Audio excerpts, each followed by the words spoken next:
If your workouts feel average, it's not your workout plan, it's everything around it. Whenever I walk into gyms, I always see people scrolling on their phones, talking to mates, and just fucking around and not actually putting in any effort or staying focused into what they're doing. But for me, I have strategies for during, before, and after the gym to make sure I dial in and get the best quality workout that I possibly can. And I've written a plan down so you can follow the exact steps I do to make sure your workout is dialed the fuck in. What I've done is made up a pre-workout routine so when you actually do get to the gym, you will already be dialed in and ready to go. First up on the pre-workout routine is we're going to lower our dopamine. We want to take out doom scrolling, corn, and music. And our dopamine looks like this when we're using all these things. We're going to have big random spikes, and then when we do hit in the gym, it's just going to flatline below our spikes from all of this stuff. And that's going to make working out seem not as fun, keep you distracted. You're going to be constantly looking for something that's better and more entertaining than working out. So when we take all of this away, and our baseline dopamine level is low as fuck, when you do finally step in the gym, your dopamine levels are going to slowly rise at a healthy level and kind of stay that way instead of going up and down like you were when you were doom scrolling. This is going to make working out seem super fun and make you dial in and only working out because it's the most fun thing around you. Next up, we have pre-workout meal, high carb meal. High carb meal is very important for a pre-workout meal. It fills your muscles with glycogen, which will give you a good pump, reduce injury, and increase performance. And you're going to get high carbs from oats, rice, potatoes, and fruits. I'd have this right before you start working out or right before you leave to go to the gym. Next is pre-workout drink. You want to make sure your pre-workout drink has caffeine, L-citrulline, L-tyrosine in it. And this will benefit your workout so much more. Like, you do not understand how much better this stuff is. Caffeine, we all know what caffeine does. But L-citrulline, more blood flow to muscles. It basically relaxes and widens your blood vessels, so more blood flows into your muscles, therefore you get a better pump, reduce injury, and we just have a better workout overall. But L-tyrosine is more for the focus and the brain part. It increases motivation, drive, focus, alertness, fight or flight.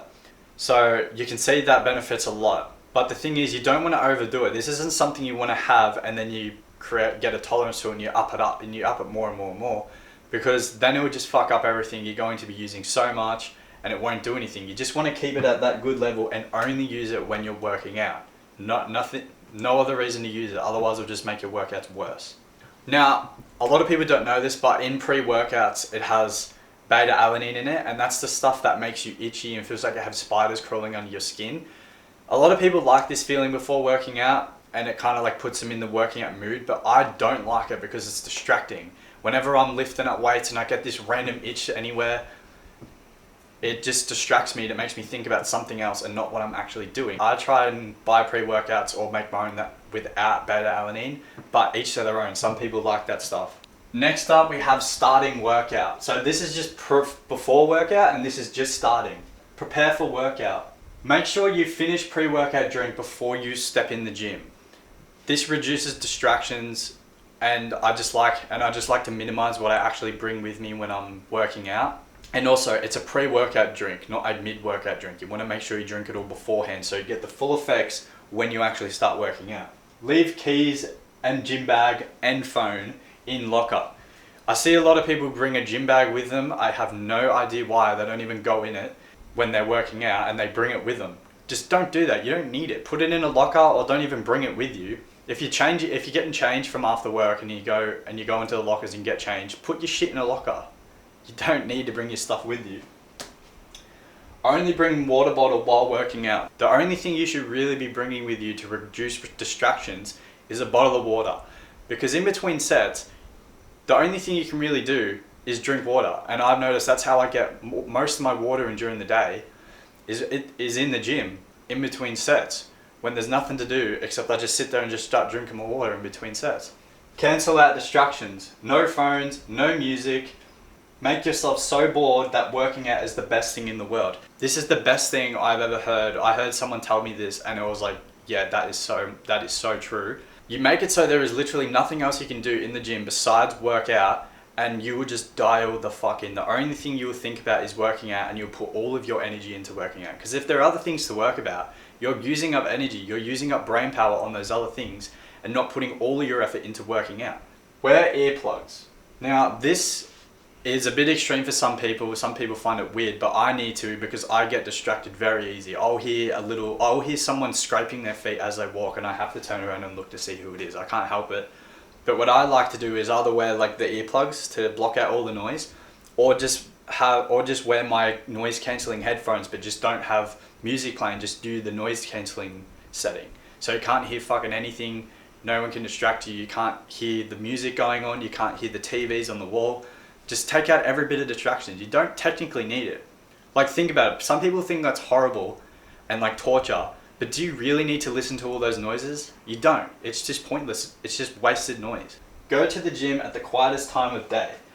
Less waiting, less noise, less distractions. Now, this is good for optimization and taking away distractions. Because if you go on a busy time, you're going to be waiting to use the bench press, waiting to use the cable machines, and you might see someone who knows you and you just sit there talking to them for hours.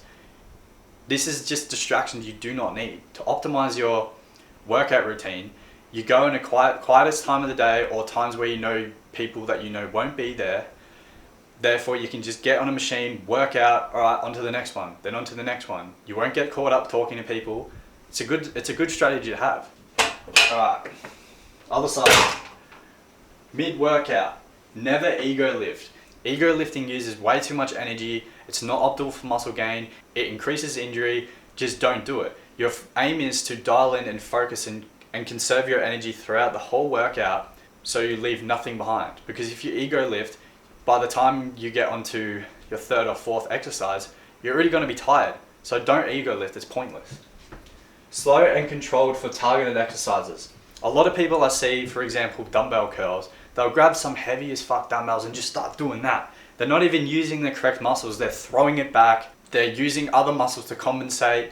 It's just pointless. And I found the best way to get the best pumps in, because that's what people are doing, they're trying to chase the pump, is go a little bit lighter than what you normally would and just go really slow and controlled and really think about what you're doing and get that mind-muscle connection. It is so much better than just throwing weights around. I know people think it's good or looks cool for their ego, but it doesn't. You look like a fucking idiot. Form over weight for compound exercises. You're better off prioritizing form over weight. Therefore, you can also preserve your energy, but you're still going to gain muscle. It's not like you're going to be losing muscle doing this. You're of course going to still grow muscle, and this way you still won't be tired for the rest of the workout. Between sets, 2 minutes rest for targeted exercises. I feel like everyone should know that. 5 minutes rest for compound exercises. Again, I feel like you should know that. Go over next set while resting. What I mean by that is you're going to be going over and thinking about your next set. You're going to be thinking about how much sets you're going to do, what weight you're going to do. You're going to be thinking about when you lock in the form and when you actually start lifting. This is like the best way to get in the zone, to think about what you're doing and to dial in your lifts, because you've already thought about it in your head. You just have to do it. And it's so much easier to do once you've already thought about it. Phase 4, after workout, dopamine control. This is a big one. This is why people get excited to leave the gym, because they think, oh, I can just go back into my car and start blasting music or go on my phone. No. You want to make it so leaving the gym isn't your favorite part of the day, because this is what makes you rush and get out of the gym quicker than what you need to be. So I would say a good hour or two after working out, still no music, no doom scrolling for at least an hour or two, because when you get out of the gym, your dopamine levels are going to do that spiky shit again and make going into the car and doom scrolling fun. You want to make it so the most fun part is the gym. Drive or walk home in silence. This is a hard one for people, especially when you're first starting. It was hard for me, but if you push through it, it becomes super easy and you just don't even notice it. It actually makes walking or traveling from the gym to home even quicker. I don't know why, it just does. Post-workout meal, high carb meal, oats, rice, potatoes and fruits. Same before, we're just refilling our glycogen levels that we used while at the gym, because we still have other stuff to do depending on what time you work out. You might still have a whole day ahead of you and you need your muscles to move around. Hydrate, water plus a pinch of salt. Now, the water is for hydrating and the salt is for the sodium. Sodium helps retain water. That just basically means it helps your muscles absorb the water and you don't just piss it out.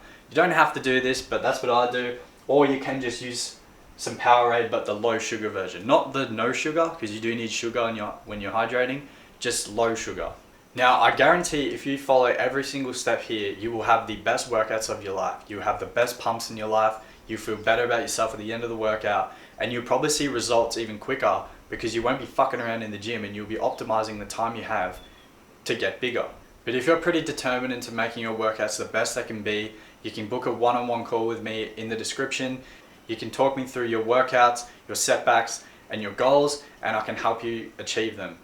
Or if you just want to know where you're at with your physique and you want a little bit of help, I have a free physique analysis. It will scan your physique and tell you how to improve and what you need to do to improve it.